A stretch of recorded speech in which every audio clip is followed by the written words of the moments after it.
Are you looking for a better way to play player props or daily fantasy sports? Well, look no further than Prize Picks. Prize Picks is the leading over-under daily fantasy game. Why? Because it's so easy to use and win. You can make your picks in under 30 seconds and win up to 10 times your money in one day. Right now, we have a special offer for our viewers and listeners of the AHTT podcast. All you got to do is sign up now and use the promo code BACKPACK. Prize Picks will match your first deposit up to $100. That's right.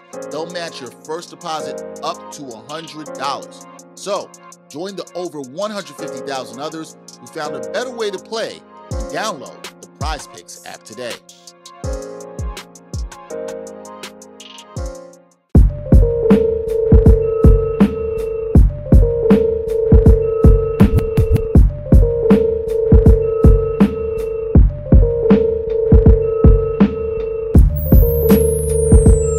AHTT podcast, episode 230. Dexter Henry, Bryan Fonseca here. Yes, sir. Closing out the end of the year strong. Y'all should know what time it is. You know what we do at the end of every year. Hopefully, everybody listening, watching, you had a fantastic holiday season. The holiday season's still going on. How's your Christmas, Bryan? We waited a little bit. I should tell the people we waited a little bit this year because last year we did it right before Christmas Eve and then Magic dropped.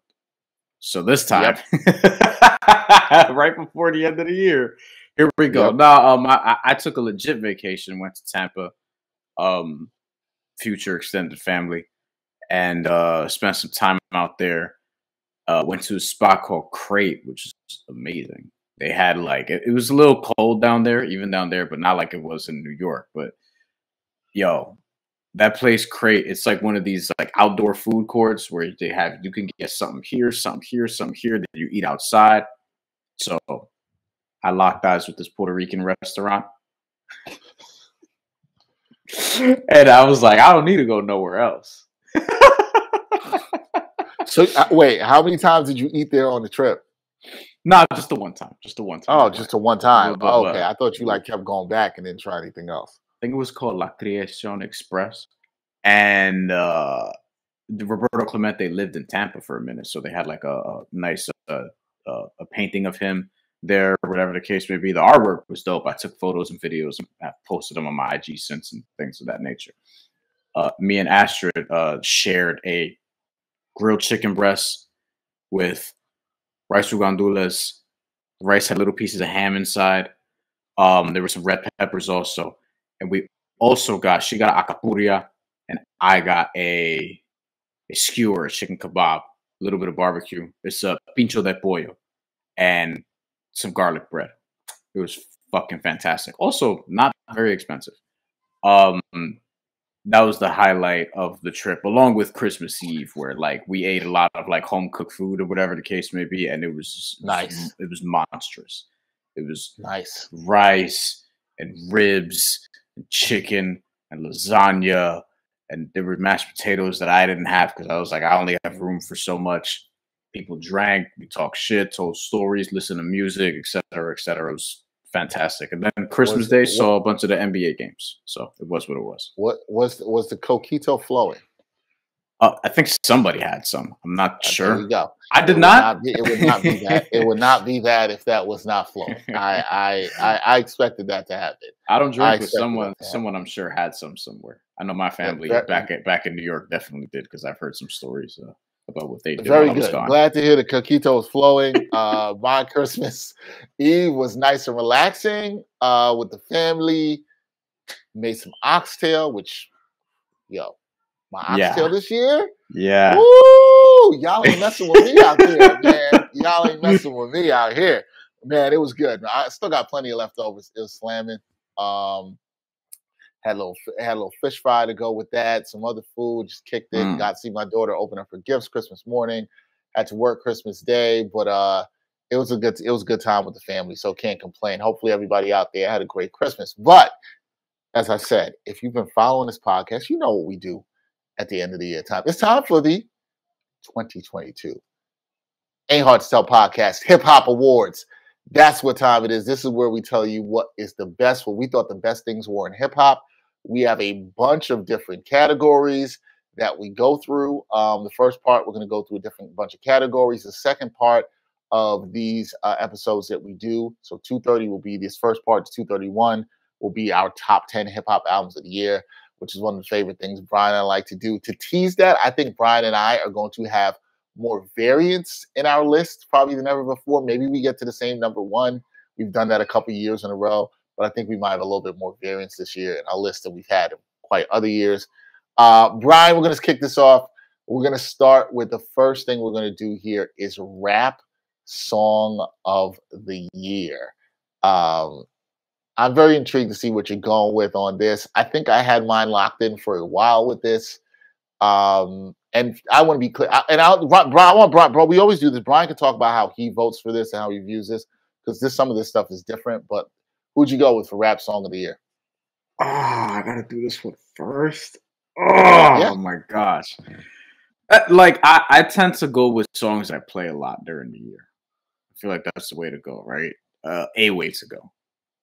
Because if I go for best song of the year, like it's just we can't do that, right? So like there are a bunch of good songs that came out this year. I don't want to like belabor this too much, but just one song that I found myself coming back to over and over and over and over and over again for whatever reason was Dark Hearted by Freddie Gibbs, which to me was probably the highlight of his album, which we may or may not talk about on the next installment of this. Dark Hearted by Freddie Gibbs was produced by James Blake. The video is interesting. I saw it for the first time recently. It didn't have much to do with like wasn't the song, but you know, it was whatever. It was cool. It was animated. It was fun. But Dark Hearted, like I feel like it perfectly captures for me why I became a Freddie Gibbs fan some years back. In terms of the flow is masterful on it, the delivery of everything he's saying, the verses itself are great, the hook is outstanding. It's so well produced. Like just as a song, you could have questions that supports, you know, regards to what it means and this and that. But like as a song, it's like the quintessential Freddie Gibbs song. If like you're a fan of his, you get all the things you like about him in this one record. It's not a very long record. And it was something that I came back to again and again and again this year at different points of the year, which maybe says a lot about the year I've had. But it's a great record, Dark Hearted by Freddie Gibbs. And James Blake absolutely killed it on the ones and twos for that. So there we go. All right, there you go. Dark Hearted Freddie Gibbs for Bryan. That is his rap song of the year. So I will say this. I go a little bit differently than Bryan does on this. I look for what I think is the best rap song of the year. That's how I look at it. What do I think was the best rap song that somebody made that really resonated? It doesn't have to be my favorite or most played, because what I'm going to mention is definitely not my most played at all whatsoever. But I think it's a really good one. For me, I think the best rap song that I heard this year, I thought it was the most powerful, impactful, fantastic organization of rhymes, storytelling, production. It is a very heavy song. And Bryan might know where I'm going with this right now. But for me, it was Mother I Sober by Kendrick Lamar. I think this is, I think this is one of Kendrick's best songs that he ever made. It is extremely powerful in him talking about his experiences with family thinking that he had been touched and abused and saying that it's not, and then how it connected back to the trauma of his mother being abused growing up in Chicago, and then how abuse can affect all of us and trauma can affect all of us, particularly in the Black community. And the last verse of that song is just incredible. The way he builds up to it. Again, this is a very heavy song. I would understand why if people would not want to listen to it that much. And I completely get that. But it is a great song. And the song making in it, the vulnerability in it, the rapping in it, the storytelling is just absolutely fantastic. Just absolutely fantastic to me. I'm not going to belabor it anymore. I think it's a great song. If you missed it on Mr. Morale and the Big Steppers, I highly encourage that you check that out. But for me, Mother I Sober, Kendrick Lamar. That is my rap song of the year for 2022. There we go, Brian. We got that one out the way. It wasn't that bad. We got it out the way. No. Do we want to go to honorable mentions at all for this category? Yeah. Go ahead. Let's talk about your honorable mentions. Go ahead. Talk about I don't want to spoil some albums that I may or may not talk about. I would just say that another song on that same album, Mr. Morale, the song Mr. Morale. Oh yeah, that's it. Yeah. Got a lot of consideration for me for this category, as did When Sparks Fly by Vince Staples, which I like it. I didn't pick the best song of the year because I wanted to be like a personalized category, because I've done that in the past where like a couple years ago I picked the Conway song, which I thought was sensational at the end of his album that came out in 2020 that the name is escaping me right now. But From a King to a God. Yes. But, you know, there were some other, and there's a couple others that I could mention, but I don't want to, because I'm going to talk about their album later on. But like, yeah, Vince Staples had When Sparks Fly, and I thought that was as good as any song that came out, at least at that point of the year, until we got this wave of albums later on. Yeah, there were some other songs I could have gone with, and they'll be on some other albums that we'll absolutely talk about. You know, whether I think honorable mentions could have been Because, or for the Danger Mouse and the Black Thought album. There's a couple songs off there that I really love. Believe's on there. There's some stuff on Lil Sims Project, which we'll definitely get into. Naomi on Drill Music and Zion, Lupe Fiasco. There's a couple ones that I could have gotten to, but I thought Nothing hit me in a wow way when I listened to it for the first time. Like when I listened to Mother I Sober, I was just like, wow, that was crazy. In that way. Understand, like, for people, that replay value on that song might not be high, but in terms of like just what good song making is to me, that was at a very high level. So that's it. All right, moving along. We're gonna go. This is a different one, and I think that it's a fun one that we added last year. And I like this because there's a separation between song and jam. And we'll go with hip hop jam of the year, right? This to me is more of like, maybe not necessarily the best song, but I was bumping this heavy. Like this, I had good vibes to this. I really, really liked it. What was your song here, Brian? What did you have for your hip hop jam of the year? I just need clarification on one thing in this category. This replaces non-hip hop song of the year, correct? No, I actually had not added that. But we will add that now, and that is fine. This does not replace non-hip hop song of the year. It doesn't? No. Well, we can still do that category. No. I think it should. I may have the same winner for both, is what I'm saying. But it's a hip hop. If it's a hip hop jam of the year, it means it's a hip hop song. It's got to be a hip hop song. Okay, you know what? It can't be the non-hip hop. Right. You're right. Yeah. So non-hip hop song of the year is still going to be category. So my jam of the year is Falling Up by Dr. Dre. And that was from the Grand Theft Auto soundtrack. Of course it came from a video game. The add-on. Man, I talked about this earlier in the year. It came out very early this year. Falling Up is a tremendous song. Anderson .Paak is not on this song, but he's on that little tape. I believe Rick Ross too. But Dr. Dre had basically, they had a GTA add-on downloadable content, a story, like a short story mission that featured Dr. Dre, and you basically have to retrieve his lost album that someone stole, whatever the case may be, and it's very GTA is what I'll say. It's also very fun, and at the end of it, you get to actually obtain the album. And there's about 6 records in there. It's an EP. Falling Up is one of the songs, and it is the hardest shit I heard all year. It's just a great record, and it was good to hear some original Dr. Dre joints. So my jam of the year 2022, Falling Up, which according to Spotify was my most played song that came out this year. I will say that, yeah, I will. Yeah, it's jam of the year. That's what it is. You know what I mean? The song you keep coming back to. You're not really thinking about it too much. A very, very, very close runner-up is Cha Cha Cha by the Girl Code.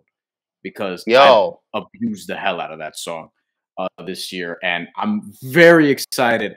Of all the acts, we don't have a best new artist category yeah, we because hadn't done that. yeah, Yeah, because it's too much to keep track of. If we did, for me, it'd probably be the Girl Code, I'd and agree. I'd agree. there I I'm like those sisters. yes, I'm very much excited about what they can do, and I'm hoping that like they just continue to like be who they are. You know what I mean? And not let like the Yeah. music industry I would like they're I would go see those ladies live. Their energy's great. They could both rap, they could spit. They love classic shit. I feel like they were brought up the right way in terms of like, what they know in terms of hip hop, right? Yeah, yeah, yeah. So yeah, they were a very close runner up for me, but we're gonna go Fall in Love, Dr. Dre, the OG for Jam of the Year. It's funny we both had the same runner up with Cha Cha by the Girl Code, and shout out to the Girl Code because I think they're absolutely dope, and I'm rooting for those two young sisters. And as Brian said, if we had a new artist of the year, they probably would have been it in my eyes. Yeah. Would get We that can just give it award. to them. We can just do We that. just give it some. There you go, Girl Code. You have the 2022 Ain't Hard to Tell Hip Hop New Artist of the Year. We There you love go. what y'all are doing. Keep it going. We just giving you guys the award. Yeah. There was really no competition for me. They were my runner-up, but my jam that I kept coming back to, and I was bumping this a lot, and I was bumping it with my daughter in the car. She loved this song. When you can bump the songs with your kids, it's dope. Shit is dope. But mine was London by Bia featuring J. Cole. Excuse me. Okay. Yo, love this track. Love the vibes. Love the J. Cole verse. Right? Love the J. Cole verse. I might be taking a trip out to London next year. And when I do, this song will be all over the stories. It'll definitely be in that. Absolutely. No, really love the song. It's a fun song. Does Bia do anything extraordinary rapping wise? No, but it's fun. Her melodic flow really works on this really well. J. Cole delivers one of, I think, the best verses of the year in his guest feature here. Raps with a slight British accent at times. Lots of references to the UK and London and the Queen that he mixes in and plays off of words really well. It's really a fun song, bouncy trap beat. It's just a really good vibe. It was one song that I really liked. Probably wouldn't have expected to listen to, but came across it and really loved it. I think it was a song I just continuously played a lot. One of my most played songs this year. Definitely my hip hop jam of the year. London by Bia featuring J. Cole. Dope song in my opinion. A shout out to the Girl Code. As we said again, they were runners ups for both myself and Brian with Cha Cha, which is a dope song. Check that out if you haven't heard that. All right, let's move on next to verse of the year. What I'm gonna say, let's go to that verse of the year. And this was just Brian's gonna go first on all these, but this was my hardest decision. This year wasn't I think a true. There were a couple really good ones, but it's my hardest one. I have no idea where Brian is going. There are things that Brian and I talk about a lot with hip hop throughout the year. This is not really one of them. So I have no idea where Brian's going on this. Brian probably has no idea where I'm going on this. I made a last minute decision. Brian, what do you have for verse of the year? I didn't want to pick one from one of the albums that I really, really love just because I feel like that's a little bit too easy. And I also felt like, for whatever reason, we got a lot of great albums that came out this year that, one, maybe didn't have as much replay value as you would think, and two, they probably didn't have like a signature verse, but just the entire song was great. You know what I mean?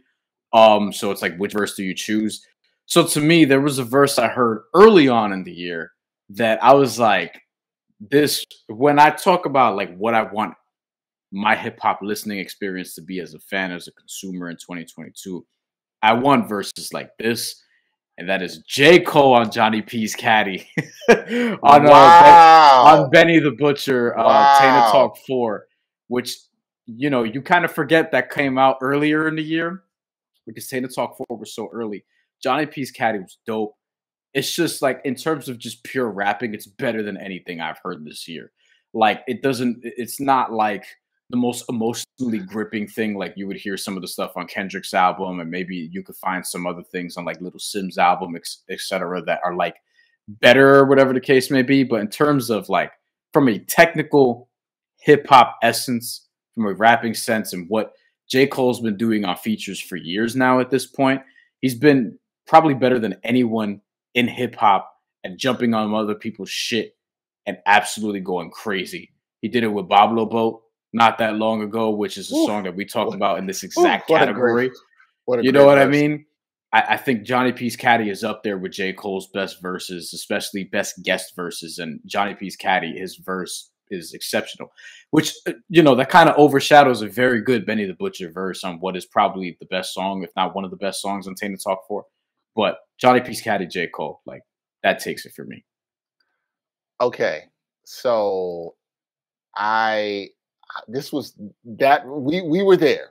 Bryan and I were there because technically that's a fantastic verse. Fantastic. It was there, right there for me. And I it was tough because I was thinking the way Bryan does, right? Where came out in January, by the way. In January. I didn't forget, trust me, it was not one I forgot. January, like in the 20s. Like it was almost not even 2022. Right. It's not one I forgot. And what's interesting here for me and Bryan, and I was smiling on this when Bryan selected that. I was like, oh, this was definitely in my debate of what I was going to pick. I will also add that I thought J. Cole's verse on London was also up there for me. Let's put it like this. J. Cole delivered about 4 fire guest verses this year. He killed guest verses. Yeah. Killed it in 20. Yeah. I mean, killed it. Killed it. And so, like Bryan, my verse of the year also goes to J. Cole, but it is not for Johnny P's Caddy. It is for a different song that I thought was as impressive at the top of the year. And I played a lot, and this was very close to being Jam of the Year, except I started to realize that I only started going to this song for the J. Cole verse.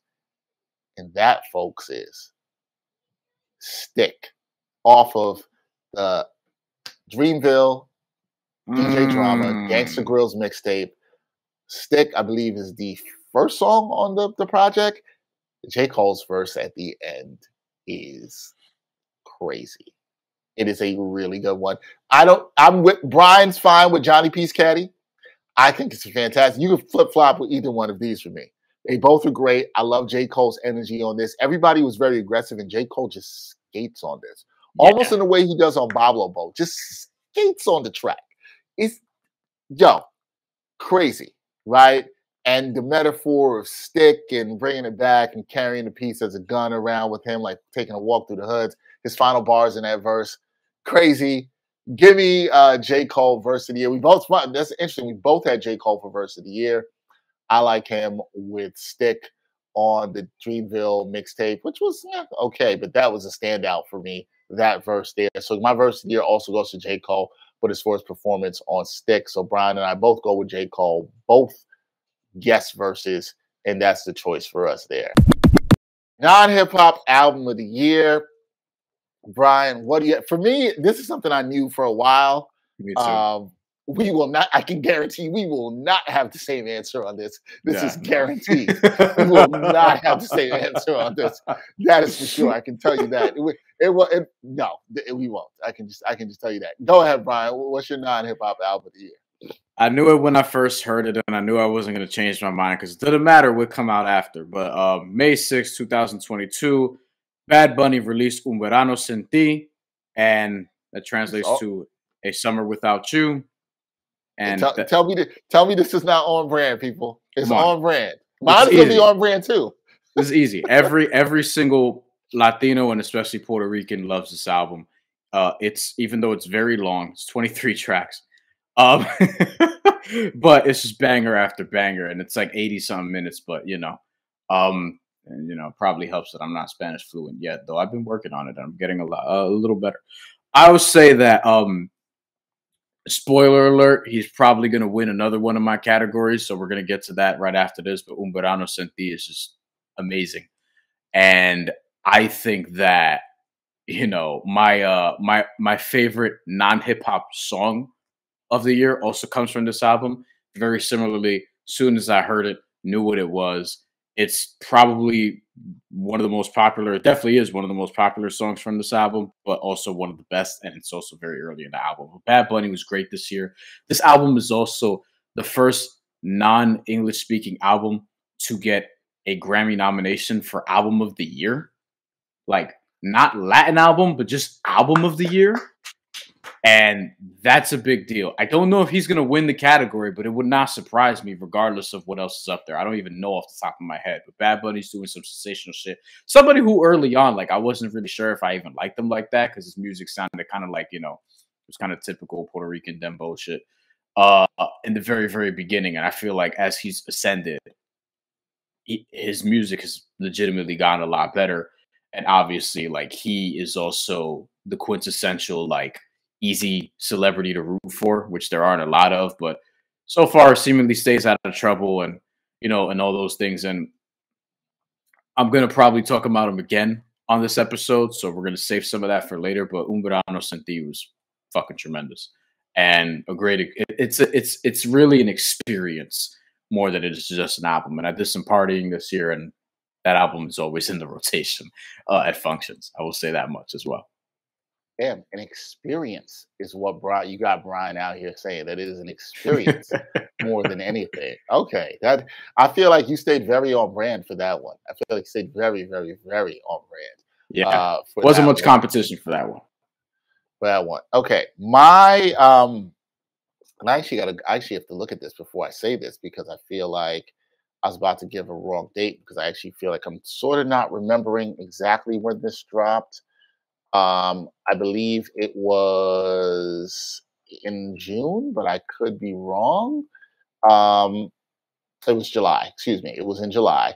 Actually, I should know that. I remember when I was listening to this album, it was on the way back from a trip I had to DC, which was a good trip. And this album dropped, and I got to listen on the ride coming back. And it was good. And then Bryan and I will get into our honorable mentions for this because I did have some honorable mentions for non-hip hop album of the year. I didn't. You did not. I did. There was some other good stuff that dropped this year that I liked that were non-hip hop albums. But for me, and I think for a lot of Black people, okay, this was your album that you were jamming all summer long. You had it at the cookout. You had it at whatever functions. These songs were all over TikTok. Although I did see a lot of Bad Bunny on TikTok as well too, but what Beyonce did with Renaissance Act 1. Look, man, this is. Yeah, I played this in. We definitely weren't going to have the same album. That's all I was going to say. No. We're not going to have the same album at all whatsoever. Man, I listened to this album driving back. Like I said, guys, it came out Friday when I was coming back from DC, and I was listening to it driving back from DC, and I was like, wow, this is a really good album. This is more of a dance album than anything from Beyonce, but I think what's so dope about it is that it really encapsulates a lot of different types of Black music. You got Afrobeat sounds, you've got Caribbean reggae soca sounds in here, you've got jazz, you've got house, you've got funk, you got a lot of different meltings of sounds, and the production on this album is so good. It is so good, and it is such a fun listen, and you could listen to it all the way through. I'm giving this album very high praise. It is nominated for a Grammy for Album of the Year. It is a fantastic album. There are a couple songs maybe towards the end I'm not in love with. It's a 16-track album, but it's a really good listen. I never get bored through it. It is a fun album. This is high praise. I'm going to say this. This is not in the same class, so do not kill me, people. I'm not saying this is Thriller, Michael Jackson, but it has that modern day fun vibes for people. That's an album you could throw on and really jam out to. A lot of songs you can sing with, move with, you really just like. And I just think Beyonce had fun with this album. I've really enjoyed what Beyonce has done in her career, particularly with her last two albums, where I just feel like she's got a lot more creative freedom and she's doing what the fuck she wants to do. And I really am enjoying that for her music. I think it's allowed her to make even better music. While still being very popular, she's making the music she wants to make. So Beyonce, Renaissance, Act 1, man, there's so many songs on this album that I love, that I play. It's what my daughter asks me to play every day when I'm driving her to school, and I'm still not tired of it. It's really good. If you haven't listened to it, please listen. If you're a Beyonce hater, you know, whatever, it might not be for you. It's fine. But the album's jamming. I was listening to it all summer. I'm still bumping it. And she still hasn't even put out videos or announced a tour for this. I can't wait. Because you know who wants to see her on tour for this? This guy. Yeah, that's it. Oh, speaking of shows, I didn't even mention to people. Actually, no, we're going to save that. We'll save that for the next part. I got some news about what I got for Christmas that is hip-hop related. Yeah, I haven't even told Bryan, but I'm going to tell Bryan when we're done here. I got a hip-hop related gift for Christmas that's pretty dope. We'll talk about that in the next part. All right. So that's non-hip-hop album of the year. Bryan had Bad Bunny. I had Beyonce. The only thing that was common, both our artists started with B. That's the only thing we had in common there. That's it at all. So non-hip-hop song of the year, I'm assuming, Bryan, you have something off of this Bad Bunny album. What was your non-hip-hop song of the year? Después de la Playa, which is off the Bad Bunny album, track number 2, número 2. That means after the beach. And that shit, the translation. That shit is a banger. That shit is Dex. You've heard the song. This is what I'll tell you. You've absolutely heard the song before. You been at a Met game this year? I've been to 2 Met games. I was at 2 Met games this year. You've heard the song. You've absolutely heard this song before. You've heard it. You're out more than me. You know what I mean? So you've absolutely heard this song. Yeah, for sure. I mean, look, hopefully I'm out more this year than I was this past year. But Después de la Playa is amazing. It's an amazing record. It's a merengue. It doesn't start off like that. It starts off like slow, whatever, and then there's a beat change, and it's the beat change of the year for me. It's one of the best beat changes in the song, and then like it's also like not a long record too. It's like 3 minutes in total, even with the beat change and whatever.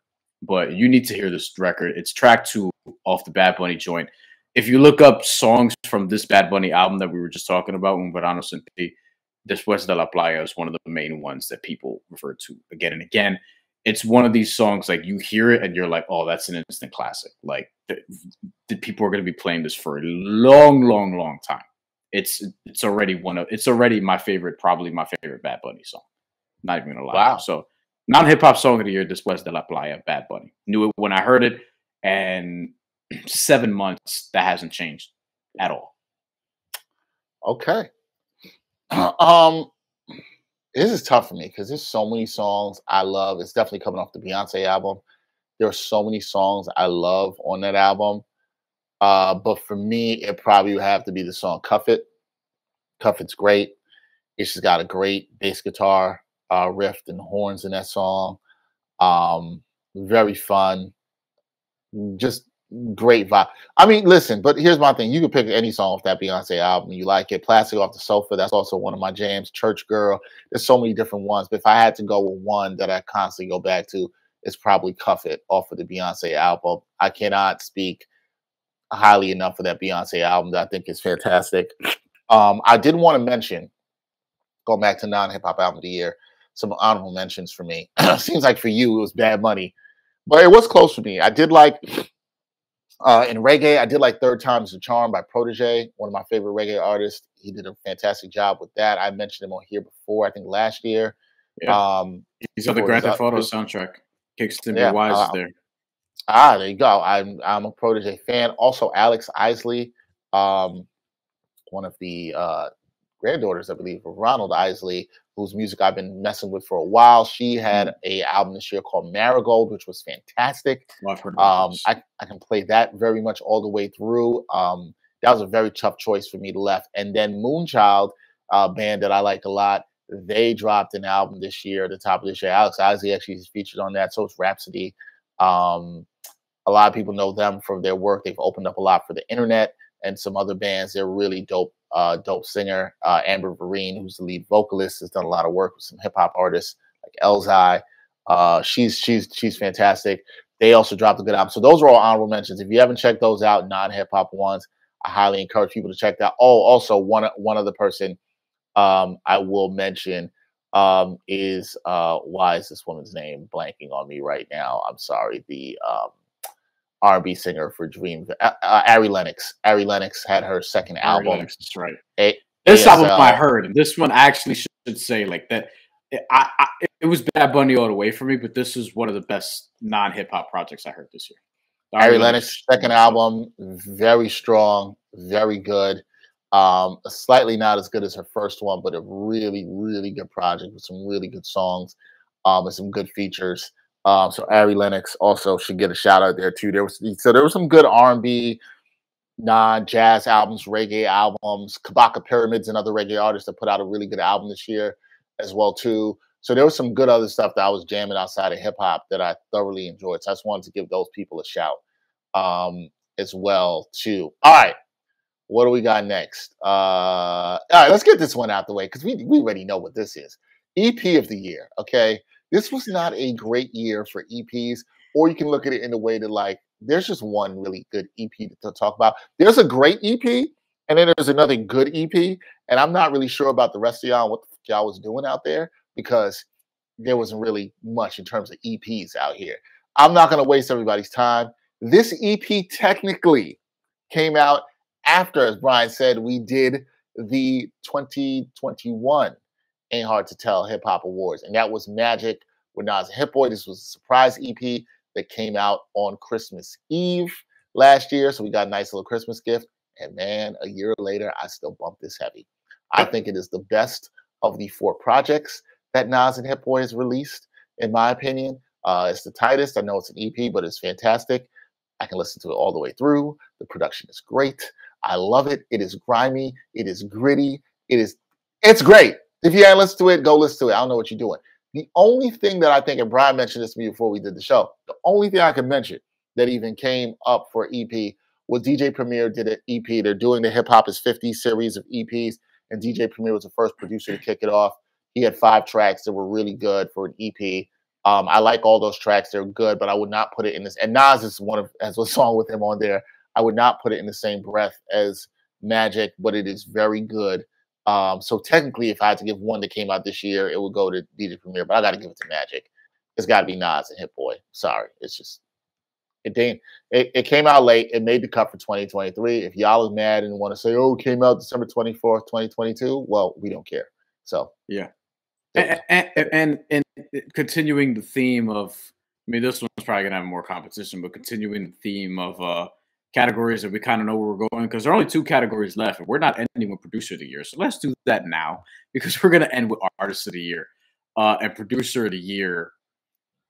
I think we both have the same person. Yeah. So with that being said, let's just get this part out the way too. Continuing with the Nas and Hit Boy theme, there have been a lot of very excellently produced music to come out of hip hop this year. But a lot of the albums I like are produced by an array of producers.